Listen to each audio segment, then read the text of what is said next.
आयु को भी बढ़ा देता है। अब थोड़ा सा प्रमाण वेद दिखाते हैं आपको।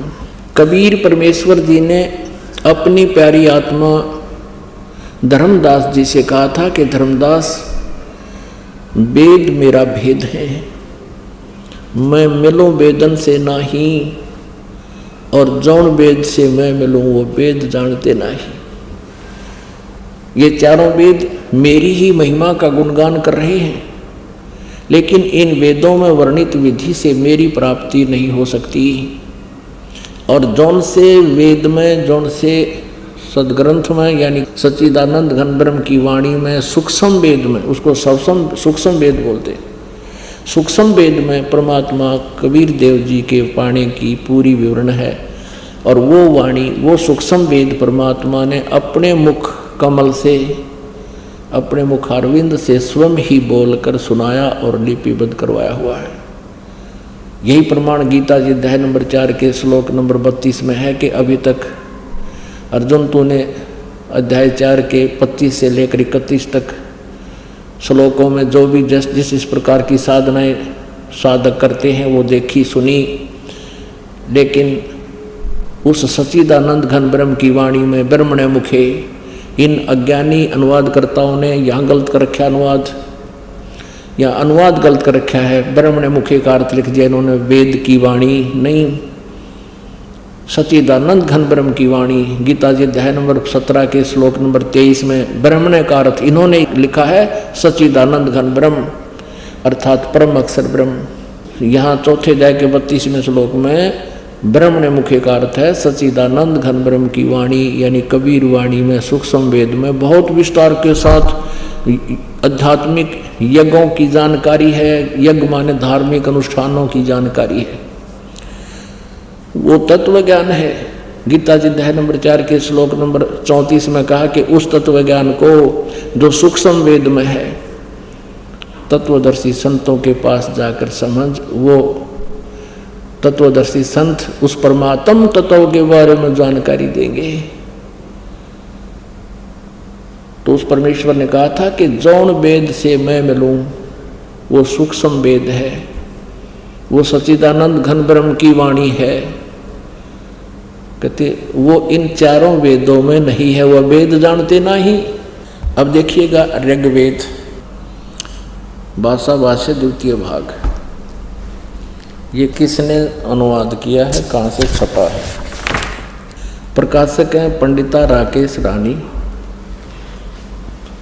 प्रधान कार्यालय वेद मंदिर, महात्मा वेद भिक्षु सेवा आश्रम, लेखराम नगर अब्राहिमपुर, पोस्ट ऑफिस मुखमेलपुर, दिल्ली, दूरभाषित ने दान संस्थान, ठीक है, दिल्ली से। इसके अंदर इस ऋग्वेद मंडल नंबर 10 सूक्त नंबर 161 का और दूसरा मंत्र है। ऋग्वेद मंडल नंबर 10 सूक्त 161, ये देखिएगा, ये 161वां सूक्त है और इसका मंत्र नंबर 2 है।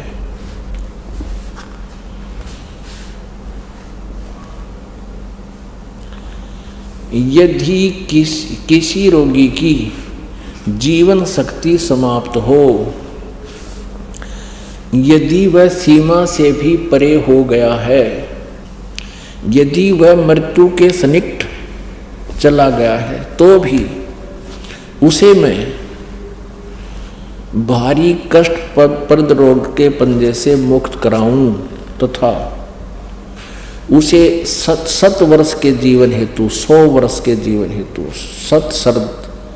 सत सरदाए, यानी 7 माने 100, शरद माने सर्दी ऋतु, नो का आग्रह इसने 40 दिवाली खा रखी है, ऐसे ये यानी 7 वर्ष के जीवन हेतु बल संपन्न करूं।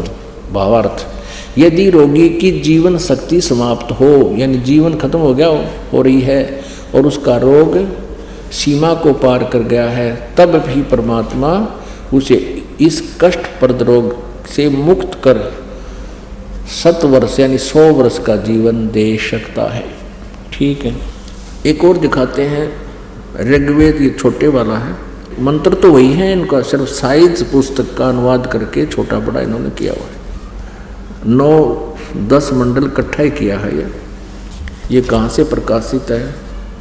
प्रकाशक है सार्वदेशिक आर्य प्रतिनिधि सभा, महर्षि दान भवन, रामलीला मैदान, नई दिल्ली। ये इनके फोन और फैक्स नंबर है। मुद्रक prince offset printers 1510 Pataudi house त्रियागन, नई दिल्ली से।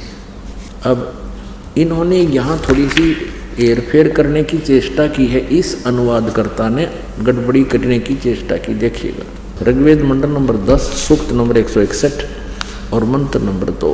यहाँ देखिए, यदि रोगी नष्ट जीवन शक्ति वाला हो गया है और यदि अथवा सीमा से परे चला गया है, यदि मृत्यु के समीप है, समीप पहुंच गया ही है, तो भी उस रोगी को यहाँ इन्होंने अपना अड़ंगा अड़ा दिया, क्योंकि ये दानंद जी के विचारों से प्रभावित हैं, महर्षि दानंद। और महर्षि दानंद जी ये मानता है कि भगवान कुछ नहीं कर सकता। इन्होंने यहाँ वेद लिख दिया। वेद का कितना प्रकरण इस मूल संस्कृत में, मूल व्याख्या में। ये कोई दवाइयाँ की किताब नहीं है, ये परमात्मा की महिमा का विधान है। या वेद नहीं लिखना था, इन्हें अपनी अज्ञान सो चढ़ा दी। ऐसे हम हिंदी पढ़ते रहे, संस्कृत हम नावे नहीं थी। इन अज्ञानियों ने ऐसे नाश कर रखा हमारी आध्यात्मिक ज्ञान का। यहाँ उस रोगी को मैं वेद, यहाँ वेद लिख दिया। अब पढ़निया ने सोचा वैद बूद कर देता होगा, वैद तो करे दे, वह दवाई अच्छी जानता होता है। नहीं, कष्टप्रद रोग के पंजे से छुड़वा लाता हूँ, ये भगवान की महिमा है, वैद की नहीं। और 100 शरद ऋतुओं तक जीने के लिए, यानी 100 वर्ष तक उसको बल युक्त करता हूँ। अब यहाँ देखना, यही अनुवाद करता है मंडल नंबर 9 सूक्त नंबर 80 का और मंत्र नंबर 2। यहाँ ये भूल गया किता है, वह दानंदाड़ी विधान को भूल गया। ये देखना, ऋग्वेद मंडल नंबर 9 सूक्त नंबर 80 और इसका यो दूसरा मंत्र है, दूसरा। अब देखना, हे परमात्मन, आप उपासकों की या अपने भक्तों की, साधकों की आयु के बढ़ाने वाले हैं। यहाँ को न याद रहा, इसका वेद लिखना भूल गए। अब कबीर परमेश्वर जी कहा करते थे, चोर चुराई तुंबड़ी, तुंबड़ी का तुम्बा, एक जैसे ये पेठा देखा होगा आपने, तकरीबन पेठा तो सभी देखते हैं। इसी टाइप का एक मतीरा होता, तुम्बा, अच्छी बड़ी घिया देखी हो आपने, इतनी बड़ी हो जाए, उससे भी बड़े साइज का इतना बड़ा हो जाता तुम्बा। तो उस तुम्बे का अंदर से वो निकाल लेते हैं सारा मटेरियल, बाहर उसका कवर रह जाता है।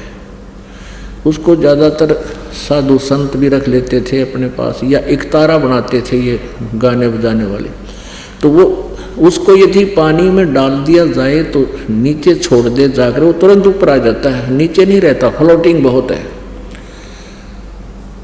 तो परमात्मा कहते हैं कि इन अज्ञानियों ने सच्चाई को उस तुम्बे की तरह, जैसे कोई चोर ने तुम्बा चुरा लिया और पानी में छुपाने लग गया, वो नीचे छोड़ कर आवे ऊपर आ जा।